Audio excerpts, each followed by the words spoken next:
ఆత్మబంధువులందరికీ నా యొక్క ఆత్మ ప్రణామాలు. మనకి గొప్ప మార్గాన్ని అందించిన బ్రహ్మర్షి పితామహ పత్రిజీ దంపతులకు, నాకు జ్ఞానాన్ని అందించిన బ్రహ్మర్షి తటవర్తి వీర రాఘవ గారి దంపతులకు ఆత్మ ప్రణామాలు తెలుపుకుంటూ మనం ఈరోజు ఈ విషయాన్ని తెలుసుకుందాం మాస్టర్స్. ఏంటంటే భోగం ఒక రోగం, అసంతృప్తి భవరోగానికి కారణం, యోగమే పరమ ఔషధం. వినండి బాగా. భోగం ఒక రోగం, అసంతృప్తి భవరోగానికి కారణం, యోగమే పరమ ఔషధం. ఈ విషయం గురించి కొంచెం తెలుసుకుందాం. ఈ ఒక్క మాటలోనే మన యొక్క జీవిత సత్యం దాగి ఉంది. చూడండి, మానవుడు ఎందుకు అశాంతిలో ఉన్నాడు? అంతే కదా, ఎప్పుడు అశాంతిలోనే ఉంటాడు, తృప్తి ఉండదు. ఎందుకు అంటే ఎంత ఉన్నా ఇంకా కావాలి కావాలి అని ఒక కోరిక మానవుడికి. మరి అలాంటి వాళ్లకు ధ్యానం చేస్తే కుదురుతుందా? ధ్యానంలో కూర్చోగలుగుతాడా? కూర్చోలేకపోతాడు. మరి ఇవన్నిటికీ మూల కారణం ఏంటి అంటే భోగాసక్తి. అసలు భోగం అంటే ఏంటి తెలుసుకోవాలి కదా. భోగం అంటే కేవలం డబ్బు ఒకటే కాదండి, మన ఇంద్రియాలకు ఉన్నటువంటి సుఖం ఇచ్చేదన్ని, ఇంద్రియాలకు సుఖం ఇచ్చేదన్ని భోగాలే కదా. కంటితో చూడాలన్నా, చెవితో వినాలన్నా, నోటితో రుచి చూడాలన్నా, చర్మంతో స్పర్శించాలన్నా, ఈ పంచేంద్రియాలు ఏవైతే ఉన్నాయో వాటికి ఇచ్చేదన్ని భోగాలే. రుచికరమైన బట్టలు, భోజనం, రుచికరమైన భోజనం, మంచి బట్టలు, పెద్ద ఇల్లు, కారు, పేరు ప్రతిష్టలు, ప్రశంసలు, మనం జీవితానికి అనుగుణంగా కంఫర్ట్ గా ఉండేటటువంటి జీవితము, మళ్ళీ మనం అధికారంతో జీవించాలి, ఇతరుల కంటే గొప్పగా కనిపించాలనే కోరిక. మరి ఇవన్నీ భోగాల పరిధిలోకి వస్తాయి, అంతే కదా. ఇప్పుడు మనం చెప్పుకున్నదన్నీ ఒకటి కూడా యోగం లేదు ఇందులో, అన్ని భోగాలకి. మరి ఇవి ఉండటం తప్పు కాదు, ఉండాలి. కానీ వాటిపైన ఇంకా కావాలనే ఆసక్తి ఏదైతే ఉందో ఆ ఆసక్తి పెరగడమే ప్రమాదం. ఎందుకంటే ఈ భోగం అనేది మొదట మనకు సేవ చేసినట్లే అనిపిస్తుందండి, కానీ తర్వాత ఏం చేస్తుంది? ఆ భోగాలకే బానిసత్వాన్ని చేస్తుంది, అంటే మనల్ని బానిసలుగా చేస్తుంది. మహాత్ములు ఏం చెప్తున్నారంటే భోగం ఒక రోగం అన్నారు. మహాత్ములు ఏమంటున్నారు? భోగం ఒక రోగం అంటున్నారు. ఎందుకు? రోగం అంటే మన ప్రశాంతతను దెబ్బతీసేది రోగం. అలాగే ఈ భోగాలపై ఆశ కూడా మన మనసులో అశాంతిని పెంచుతుంది. ఉన్నదంతా జీవించకుండా ఇంకా ఇంకా కావాలంటే ఏమవుతుంది? మనం ఎప్పుడు అశాంతితోనే జీవిస్తాం, ఇంకా మనకు శాంతి అనేది ఉండదు. ఉదాహరణకు ఒకడికి 1,00,00,000 ఉన్నాయి. ఆ 1,00,00,000తో వాడు ఆనందంగా జీవించాలనుకుంటే వాడు ఏం చేస్తాడు? 10 కోట్లు కావాలనుకుంటాడు. ఆ 10 కోట్లు ఉన్నోడు 100 కోట్లు కావాలనుకుంటాడు, అవునా కాదా? చిన్న ఇల్లున్నవాడు పెద్ద ఇల్లు కావాలంటాడు, చిన్న కారు ఉన్నవాడు పెద్ద కారు కావాలంటాడు. ఇలా ఉన్నదాంతో తృప్తి పడకుండా జీవించకుండా ఇంకా ఇంకా కావాలి. అసలు ఈ తృప్తి అనేది మనసుకు రావడమే లేదు. వస్తుందా ఎవరికైనా? ఇంకా ఇంకా కావాలి కావాలి. మరి ఇది సాధారణమైన కోరికనా అంటే కాదు. ఇంకా ఇంకా కావాలి కావాలి. ఇది మానవుడికి వచ్చినటువంటి శరీర రోగం కాదు, మనసుకు వచ్చినటువంటి రోగం, అంతే కదా. ఈ మనసే కదా అన్ని కావాలంటుంది, ఎన్ని ఉన్నా ఇంకా కావాలంటుంది. ఆ రోగానికి పేరు ఏంటి అంటే అసంతృప్తి. మన మనసుకున్న రోగంకి పేరు ఏంటంటే అసంతృప్తి. మరి తృప్తి లేని జీవితం ఎలా ఉంటుంది? నరకంలా ఉంటుంది. మానవుడికి తృప్తి లేకపోతే అతని జీవితం ఎప్పుడూ చింతలతోనే ఉంటుంది. ఉన్నదంతా జీవించాడు వాడు. ఇంకా ఇంకా కావాలనే చింతతోనే జీవిస్తాడు. చింత అంటే ఇది రాలేదు, అది కావాలి, పక్కవాడికి ఉంది, నాకెందుకు లేదు, నాకుంటే బాగుండే. ఎప్పుడైతే పక్కవాడితో పోలిక కల్పించుకుంటాడో, ఆ పోలిక ఏదైతే మానవుడికి కలుగుతుందో అదే మానవుణ్ణి నాశనం చేస్తుంది. ఎప్పుడే కానీ మనకున్న దాంతో మనం తృప్తిగా జీవిస్తే మన జీవితం ఆనందంగా ఉంటుంది. మనకున్న దాంతో జీవించకుండా ఇతరులకున్న దాంతో చూస్తూ అది మనకు లేదు అని ఎప్పుడైతే బాధపడటం మొదలు పెడతామో ఆ రోజు నుంచి మన శాంతి పోతుంది. ఇంకంతే. ఇంకే మాత్రం మనకు శాంతి ఉండదు. అందుకే బుద్ధుడు ఏం చెప్తాడు అంటే, ప్రాపంచిక జీవితంలో ప్రాపంచిక విషయాలలో తృప్తిగా ఉండు, ఆధ్యాత్మిక విషయాల్లో అసంతృప్తిగా ఉండు. కానీ మానవుడేసి ఏం చేస్తున్నాడు అంటే దీనికి విరుద్ధంగా జీవిస్తున్నాడు. ప్రాపంచిక విషయాల్లో అసంతృప్తి, ఆధ్యాత్మిక విషయాల్లో అలసత్వం. ఈ రెండు ఉండడం వలనే మానవుడికి దుఃఖానికి కారణం. మన యొక్క భోగాలు ఏవైతే ఉన్నాయో అదే మనకు ఆ దానిలకు మనం బానిసత్వం కలుగుతుంది. బానిసత్వాన్ని కలిగి ఉంటుంది.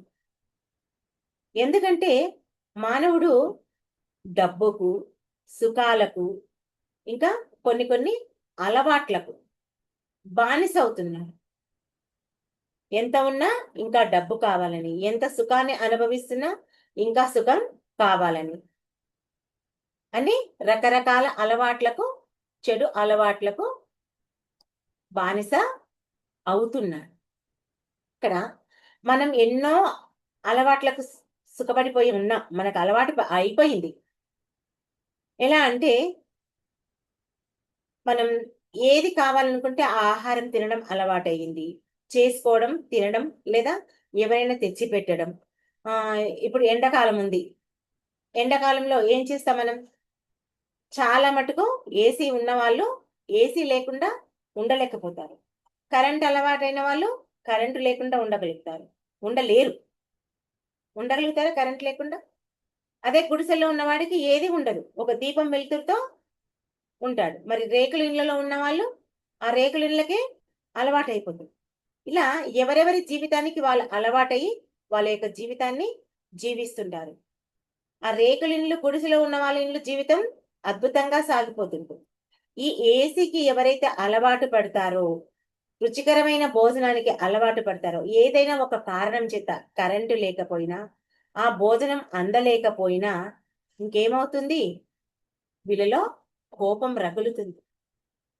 ఎంతో అశాంతికి లోనవుతారు. ఆ ప్రశాంతత మొత్తం కోల్పోతారు. అంటే ఇక్కడ మన యొక్క ప్రశాంతత మన చేతుల్లో ఉందా? మన చేతుల్లో లేదు. ఎంతసేపు బాహ్య వస్తువుల్లోకే వెళ్ళిపోయింది మన జీవితమంతా. ఇది ఉంటే బాగుంటుంది అనే ఆ కోరికతోనే మన జీవితాన్ని మనం జీవిస్తాం. ఇదే బానిసత్వం.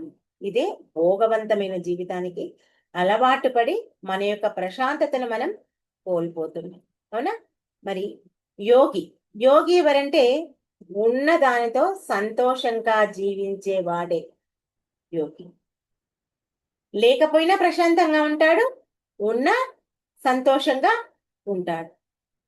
మరి ఇంతకు మనకున్నటువంటి ఈ భోగవంతమైన జీవితం అని చెప్పుకుంటున్నామే, మరి ఈ భోగవంతమైన జీవితం ఎలా పడగొడుతుంది మానవుణ్ణి అంటే, ఈ భోగం మొదట మనకు ఎంతో గొప్ప ఆనందాన్ని మన జీవితంలో కలగచేస్తుంది. ఆ భోగవంతమైన జీవితం ఎప్పుడైతే కలగచేస్తుందో మనం దానికి అలవాటు పడిపోయి ఉంటాం. ఇంకా అది లేకుంటే మనం జీవించలేము అనే విధంగా మనకు అలవాటైపోతుంది.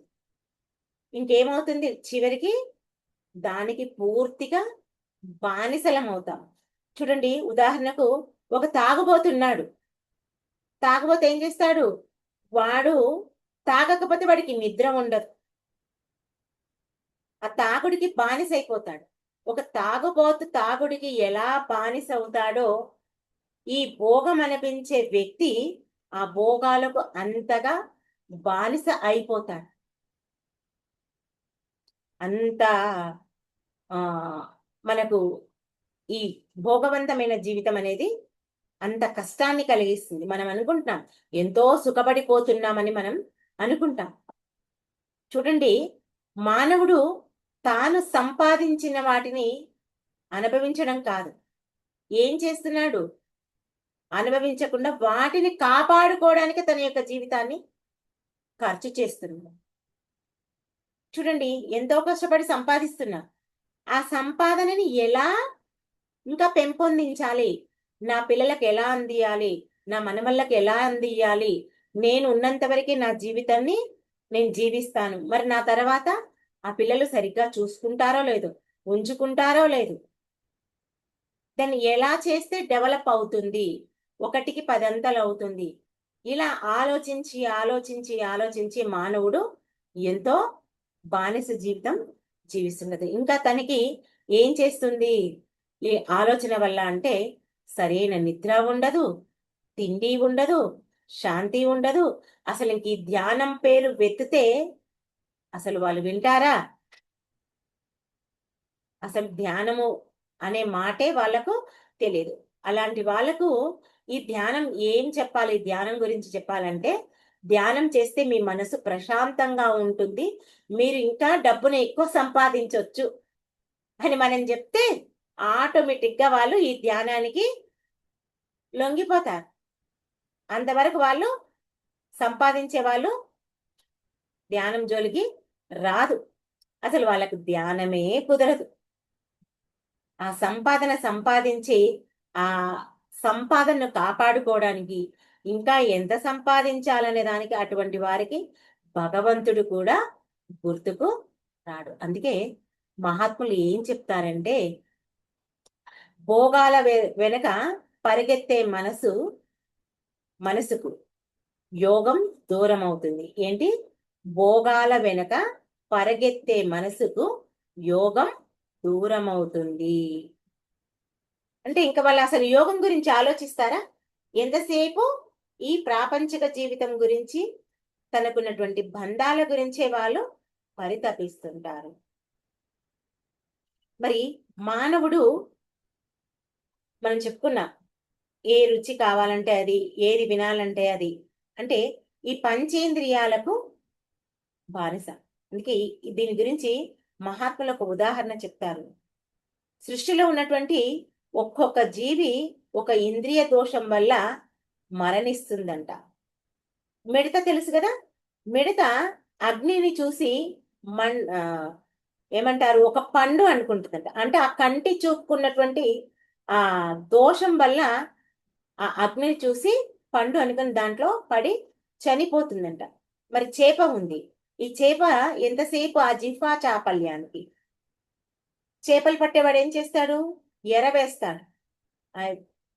ఆ జిహ్వా చాపల్యానికి ఆ ఎరలో పడి అది మరణిస్తుందంట. జింక చక్కటి సంగీతం అనిపిస్తే చాలు, దానికి ఆకర్షితమై ఆ వలలో చిక్కుకు వింటుంది. తుమ్మెద, సంపంగి పూలు ఉంటాయి చూడండి, ఆ దానికి ఆ సువాసనకు ఆ మై మరిచిపోయి ఆ పువ్వుల్లో చిక్కుకుని అది చనిపోతుందంట. మరి ఏనుగు స్పర్శాశక్తి, మావిడివాడు ఒక ఆడ ఏనుగుచే అరిపిస్తాడంట. ఆ అరుపుకు ఆ ఆ స్పర్శాశక్తికి లోనై దాంట్లో పడి ఆ ఏనుగు మరణిస్తుందంట. మరి ఒక్కొక్క జీవికి ఒక్కొక్క ఇంద్రియ లోపం వలనే వాటి యొక్క మరణాన్ని చేతులారా అవే తెచ్చుకుంటున్నాయి. మరి మానవుడు ఎంత గొప్పవాడు! పంచేంద్రియాలున్నాయి, 5 ఇంద్రియాలను కాపాడుకోవాలి. చెవిని, నోరు, ముక్కు, స్పర్శ, ఇలా నాలుక, ఇన్ని రకాలుగా తన యొక్క ఇంద్రియాలను కాపాడుకోవాలి. ఈ ఇంద్రియాలకే బానిస అవుతున్నారు. అందుకే బంధాలలో ఇరుక్కుపోతున్నారు. వీటి వల్ల కాపాడుకోవడం చాలా కష్టమైపోతుంది మానవుడికి. చూడండి, మనం కూడా ధ్యానం చేస్తున్నాం, అన్నిటి గురించి తెలుసుకుంటున్నాం, మళ్ళీ ఎక్కడో మనం ఇరుక్కుపోతున్నాం. బంధానికో లేక ఒక ఫంక్షన్కి వెళ్తే అక్కడ ఆ యొక్క సువాసన, గుమగుమ వాసనకు మిరపకాయ బజ్జీలు కనిపించాయి, బిర్యానీ కనిపించింది, నోరు ఊరుతుంది వాటిని చూస్తే. అప్పుడు ఏం చేస్తారు? తింటారు. తినడం వల్ల ఏమవుతుంది? ఎంతో వెనక్కి వెళ్ళిపోతాం. ఇలా ఆ భోగవంతమైన జీవితం మనం జీవిస్తూ యోగానికి దూరం అవుతున్నాం. మరి యోగం ఎందుకు పరమ ఔషధం అని చెప్పుకున్నాం, అవును కదా? యోగం పరమ ఔషధం అని చెప్పుకున్నాం. భోగం రోగమైతే యోగం పరమ ఔషధం. ఎందుకంటే ఈ యోగం ఏం చేస్తుంది? ఈ బయట ఉన్నటువంటి మనస్సును లోపలికి తిప్పుతుంది. బయట ప్రయాణించే మనసును ఏం చేస్తుంది? లోపలికి తిప్పుతుంది. మనం ఇప్పుడు ధ్యానం చేస్తున్నాం. ధ్యానం చేసేటప్పుడు మనకి ఏమైనా గుర్తొస్తున్నాయా?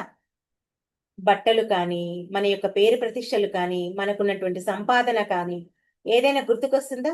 ఈ ప్రపంచమే అవసరం అనిపించదు. ఎందుకంటే ఆ ధ్యానం చేసేటప్పుడు ఏం చేస్తాం మనం? ఆ భగవంతుని వైపు మన మనసు ప్రయాణిస్తుంది. అందుకే ఆ సమయంలో మనకు భోగవంతమైన జీవితం ఏది గుర్తు ఉండదు. అక్కడ భోగాలకు ఎటువంటి విలువ ఉండదు. ఇక్కడ చాలా మటుకు ఈ ధ్యాన మార్గంలోకి వచ్చిన వాళ్ళు ఎందుకు వచ్చారు అంటే, మొట్టమొదటగా శారీరక ఆరోగ్యానికి, మానసిక ప్రశాంతత. దీనికోసమే ధ్యానం చేసి మీ ఆరోగ్యం బాగుంటుంది, మీ ఆయుష్ పెరుగుతుంది, మీరు ప్రశాంతంగా జీవించగలుగుతారని మన గురువు చెప్పారు, మనము చెప్పాం. దానికోసమే దీంట్లోకి వస్తారు. కానీ అది మొట్టమొదటి మెట్టు మాత్రమే. ఇంకా ఎల్లకాలం మనం జీవించి ఉన్నంత కాలం దానికోసమే మనం పాకులాడవద్దు. అదే జీవితం అనుకోద్దు. శరీరం బాగుంటే చాలు, మనసు బాగుంటే చాలు అని అక్కడితో ఆగిపోదు. కానీ మరి అసలు ధ్యానం ఎందుకు అని మనం ఒక ప్రశ్న వేసుకుంటే, మనం ఈ జన్మల కర్మలు దగ్ధం చేసుకోవడానికి, మన ఆత్మను ఉన్న స్థితి నుంచి ఉన్నత స్థితికి తీసుకెళ్ళడానికి, మనల్ని మనం తెలుసుకోవడానికి, ఆ భగవంతునికి దగ్గరగా అవ్వడానికి. ఇన్ని రకాలుగా మనం ఈ ధ్యానాన్ని వాడుకోవాలి. ధ్యానం దానికోసమే చేయాలి. ఈ ధ్యానం అనేది మెడిసిన్ కాదండి. ధ్యానం అనేది మనకు జన్మ లేకుండా చేసేందుకు, మోక్ష మార్గానికి. మనందరం ఎందుకు ఏమనుకుంటాం? మోక్షం పొందాలి అనుకుంటాం. ఆ మోక్ష మార్గం కోసమే ఈ ధ్యానం. చూడండి, మనకు నిజమైన అసంతృప్తి దేనిపై ఉండాలి అంటే, ఎప్పుడు కూడా నాకు డబ్బు లేదు, కారు లేదు, ఇల్లు లేదు, నాకు ఈ సొమ్ము లేదు అని ఎప్పుడు కూడా మనం బాధపడకూడదు. దేనికి బాధపడాలి? నేను పక్క వాళ్ళలాగా ధ్యానం చెయ్యలేకపోయాను, వాళ్ళు చూడు 3 గంటలు కూర్చున్నారు, 10 గంటలు కూర్చున్నారు, నేను కూర్చోలేకపోయాను, నేను చెయ్యలేకపోతున్నాను అని మనం బాధపడాలి. ఒక్క గంటైనా నేను ఆ భగవంతుని కోసం నా యొక్క సమయాన్ని నేను కేటాయించలేకపోయానని మనలో ఉన్నటువంటి ఆ కన్నీళ్లు బయటికి రావాలి. అంటే అంత తపన మనకు ఉండాలి. పక్కవాడికి ఒక ఏమంటారు, లక్కీ టిప్ ఇస్తే 1,00,000 రూపాయలు వచ్చాయి, అవి రాలేదని బాధపడతా కదా. గానికి కాదు, ఒక గంట సమయమైనా నేను ఆ భగవంతుని పైన ధ్యాస ఉంచలేకపోయానే అని మనకు కన్నీళ్లు రావాలి. అదే నిజమైనటువంటి ఆధ్యాత్మిక తపన. ఈ ధ్యానంలో ముఖ్యమైనది ఏంటి అంటే, చూడండి, అందరూ ధ్యానం కూర్చుంటే కుదరడం లేదు అంటారు. కుదరడం ముఖ్యం కాదు, ధ్యానం కుదరడం ఓకే. ఫస్ట్ నువ్వు కూర్చోవడం అంతకంటే ముఖ్యమైనది. చాలా మంది ఏం చేస్తారు? ధ్యానం కుదరకపోతే లేచి వెళ్ళిపోతారు. మన ప్రయత్నం చేయడం మన వంతు. 2 కాదు 3 గంటలు అయినా సరే, 10 గంటలైనా సరే మనం కూర్చోవాలి. ఆ కూర్చోవడానికి మనం నిర్ణయించుకోవాలి. మొట్టమొదట మనసు ఏం చెప్తుంది? లెయ్యి, ఏం చేస్తావు? కుదురుతనే లేదు. ఎంతసేపు కూర్చుంటావు? ఇప్పుడు కాదులే, సాయంత్రం చూద్దాంలే, రేపు చూద్దాంలే అని ఈ మనసు మనకు చెప్తూనుంటుంది. ఆ మనసు మాట మనం వినకుండా ఏం చేయాలి? బలవంతంగా కూర్చోవాలి. ఎలాగైనా సరే నేనిప్పుడు 10 గంటలు కూర్చుంటాను అని నీవు మనసును కాదని కూర్చున్నావనుకో, చక్కగా మెల్లిగా ధ్యానానికి అలవాటు పడుతుంది.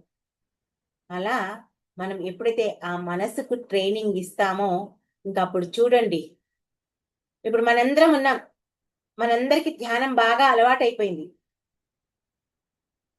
ఇప్పుడు ధ్యానం ఎందుకులే రేపు చేసుకుందిలేని ఎవరైనా మనని అన్నారనుకోండి, అమ్మ తల్లి నీకు ఒక దండం, నేను తిండి లేకుండైనా ఉంటాను, నిద్రపోకుండైనా ఉంటాను, కానీ నేను ధ్యానం చెయ్యందే తిండి తినను, నిద్రపోను అనే స్థితికి వచ్చామా మనము? రాని వాళ్ళు ఉంటే ఇప్పటి నుంచి పెట్టుకోండి, సరేనా? ఎవరైనా రాని వాళ్ళు ఉంటే ఇప్పటి నుంచి ఆ కండిషన్ పెట్టుకోండి. పెట్టుకుంటే చక్కగా మనం ధ్యానం చేసుకుంటాం, ఉన్నదాంతో తృప్తిగా జీవిస్తాం. ఆ తృప్తిగా జీవించలేకనే మనం ఇంకా భోగాల కోసం ప్రాకులాడుతున్నాం. చూడండి, మానవుడికి ఏం కావాలి చెప్పండి? మనకు పత్రిక చెప్పినట్లు తినడానికి తిండి ఉంది, ఉండడానికి ఇల్లు ఉంది, కూడు గూడు తోడు నీడ. ఇంకింతకంటే మనిషికి ఎక్కువ ఏం కావాలి? ఉన్నదానికంటే ఇంకా ఇంకా కావాలని ఆ ఆలోచన ఉండడం వలనే అసంతృప్తితో మానవుడు ఆ బంధంలో, ఆ బానిసత్వంలో కూరుకుపోతున్నాడు. చూడండి, మనకి ఏం కావాలంటే డబ్బు కాదండి, ఈ శ్వాస ఉంటే చాలు. శ్వాస ఉంటే నీకు అన్ని వచ్చేస్తాయి. నీకు కోట్ల రూపాయల డబ్బు ఉంది, శ్వాస లేదు, ఏం చేస్తావు నీ డబ్బును? కరోనా సమయంలో చూశారు కదా, కొంతమంది లక్షలు లక్షలు ఖర్చు పెట్టుకున్నారు. ఎవరైనా శ్వాసను కొనగలిగారా? ఎవ్వరూ కొనలేకపోయారు. అందుకే మనిషి గొప్ప సంపద డబ్బు కాదండి, శ్వాస. శ్వాస ఉన్నంతసేపే మనం సాధన చేయగలం. ఈ శ్వాస ఆగిపోయిందని అనుకోండి, మనకున్న డబ్బు పనికిరాదు, మనకున్న బంధువులు పనికిరారు, మనకున్న పేరు ప్రతిష్టలు పనికిరారు, ఏది పనికిరాదు. అందుకే ఈ మానవ జన్మ అనేది చాలా అమూల్యమైనటువంటి జన్మ. కానీ ఈ మానవుడు తన యొక్క జీవితాన్ని ఉన్నదాన్ని వినియోగించకుండా, తృప్తి పడకుండా ఆ జీవించడం వల్ల, ఇతరులతో పోల్చుకోవడం వల్ల దుఃఖానికి లోనవుతున్నాడు. మానవుని దుఃఖానికి కారణం ఇతరులను చూసి బాధపడడం, పోల్చుకోవడం. అందుకే ఒక విషయం గుర్తు పెట్టుకోవాల్సింది ఏంటంటే, మీకంటే ఉన్న వాళ్ళని చూస్తే మీరెప్పుడు అసంతృప్తితో ఉంటారు. మీకంటే లేని వాళ్ళను చూస్తే కృతజ్ఞత వస్తుంది. చూడండి, మనకు మలయాళ స్వామి తెలుసు కదా మీకందరికీ. కారు ఉన్నవాడు ఫ్లైట్ లో ప్రయాణం చేసే వాళ్ళను చూసి బాధపడద్దంట. కార్లో ప్రయాణం చే కార్లో ప్రయాణం చేసేవాడు ఎవరిని చూసి సంతోషపడాలి? స్కూటర్ మీద ప్రయాణం చేసేవాడిని చూసి సంతోషపడాలి. అలాగే మనం కూడా మన జీవితంలో ఎలా అంటే, మనకంటే పూరి గుడిసెలో ఉన్న వాళ్ళని చూసి మనం చక్కటి ఇంట్లో ఉన్నాము అని సంతోషంగా ఉండాలి. అందుకే యోగ జీవితంలో నీకంటే కింద ఉన్న వారిని చూస్తే నీకు తృప్తి వస్తుంది. ఏది? భోగ జీవితం. యోగ జీవితంలో ఉండి నీకంటే మరి ఈ ఆధ్యాత్మిక జీవితంలో నీకంటే కింద ఉన్న వారిని నీవు చూడాలి. అప్పుడు నీకేమవుతుంది? ఎదగాలనే తపన మొదలవుతుంది. నీకంటే పైన అంటే ఇప్పుడు ఆధ్యాత్మిక మార్గంలో ఎంతో జ్ఞానాన్ని పొందింటారు, అవునా కాదా? ఆధ్యాత్మిక మార్గంలోనే మనకంటే పైనున్న వారిని చూసి మనం బాధపడాలి. అప్పుడు మనకి ఎదగాలని తపన ఉంటుంది. భోగ జీవితంలో మనకంటే తక్కువ ఉన్న వారిని చూసి సంతోషపడాలి. అదే మనకు కావాల్సింది. అసలు మనం ఇక్కడ గుర్తు పెట్టుకోవాల్సిందంటే మొట్టమొదటగా మనం భగవంతుడిపై నమ్మకం పెట్టుకోవాలి. మనం చేసిన దాన్ని బట్టే మన జీవితం, ప్రస్తుత జీవితం ఆధారపడి గత జన్మ పాప పుణ్యాల ఫలితంగానే ఇప్పుడు ఈ జీవితం మనకు ఆధారపడి ఉంది. మనకు రావాల్సి తప్పకుండా వస్తుందండి, మనం చేసిన మంచిని బట్టి. పూర్వజన్మ పుణ్యం మేరకే మనకు ఈ జన్మలో చక్కటి జీవితం వస్తుంది. కానీ ఈ జన్మలో ఇది సాధించవచ్చు, అది సాధించలేం అని ఎప్పుడూ అనుకోవద్దు. ఉన్నదాంతో తృప్తిగా జీవిస్తూ మనం ఏం చేయాలి?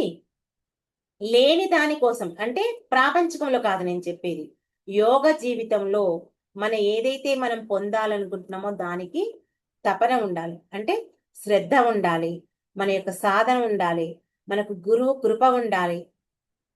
ఇవన్నీ కావాలంటే ఏం చేయాలి? ఆ భగవంతుడిపై తపన ఉండాలి. అప్పుడే మనం ఈ సాధనా మార్గంలో ముందుకు వెళ్ళగలుగుతాం. మరి భగవద్గీతలో శ్రీకృష్ణ భగవానుడు చెప్తాడు మనకు ఏంటి అంటే, అనన్యా చింతయంతో మాం ఏ జనా పర్యుపాసతే తేషాం నిత్యాభియుక్తానాం యోగక్షేమం వహమ్యహం.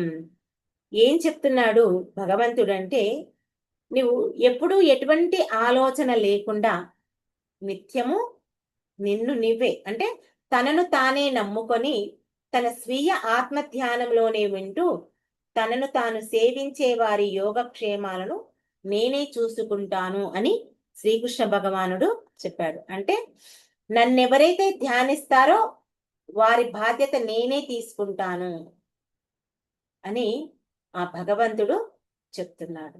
ఇంకా చివరికి ఒక మాట చెప్పాడండి శ్రీకృష్ణ భగవానుడు, ధ్యానాన్ని ఎవరైతే రక్షిస్తారో ఆ ధ్యానమే వాళ్ళను రక్షిస్తుంది అని ఒక చక్కటి గొప్ప మాట శ్రీకృష్ణ భగవానుడు ఈ శ్లోకం ద్వారా మనకు తెలియజేశాడు. అంటే మనం ఎప్పుడూ కూడా భోగాల గురించి చింతించవచ్చు. ఎంతసేపు మనం ఏం చేయాలి? యోగం గురించి ఆలోచించాలి. అర్థమైందా? ఈరోజు మనం ఏం గుర్తుపెట్టుకోవాలి? భోగం శాశ్వతం కాదు, యోగమే నిజమైన సంపద.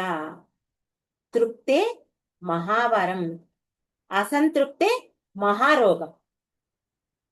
తృప్తి మహావరం, అసంతృప్తి మహారోగం. ధ్యానమే మన విముక్తికి మార్గం. అందుకే మనం ఏం చేయాలి? ఉన్నదాంతో తృప్తిగా జీవించాలి. ఆ భగవంతుని పైన ధ్యాస ఉంచి మన యొక్క ప్రయాణాన్ని కొనసాగించాలి. ఒకటి గుర్తుపెట్టుకోండి, భోగం వెంట పరిగెడితే మన యొక్క జీవితం రోగమయం. అదే యోగం వెంట నడిస్తే మనం పరమశాంతి పొందగలుగుతాం. అందుకే భోగాల వైపు వెళ్లకుండా యోగ మార్గంలో నిలకడగా నడుస్తూ ఉన్నదాంతో తృప్తిగా జీవిస్తూ ఏం చేయాలి? ఆ భగవంతుణ్ణి చేరుకోవడానికి మనం ప్రయత్నం చెయ్యాలి. చేస్తారు కదా? అందుకే భోగం ఒక రోగం, అసంతృప్తి భవరోగానికి కారణం. యోగమే పరమ ఔషధం. అర్థమైంది కదా? యోగమే పరమ ఔషధం ఎట్లయితుంది? మన యొక్క జీవితాన్ని సరైన మార్గంలో నడిపిస్తే అదే చక్కటి పరమ ఔషధంలా పనిచేస్తుంది. ఓకే మాస్టర్స్, ఈ అవకాశం నాకు ఇచ్చినందుకు మీ అందరికీ నా యొక్క కృతజ్ఞతలు. Thank you. మరి అందరం కాసేపు ధ్యానంలో కూర్చుందాం.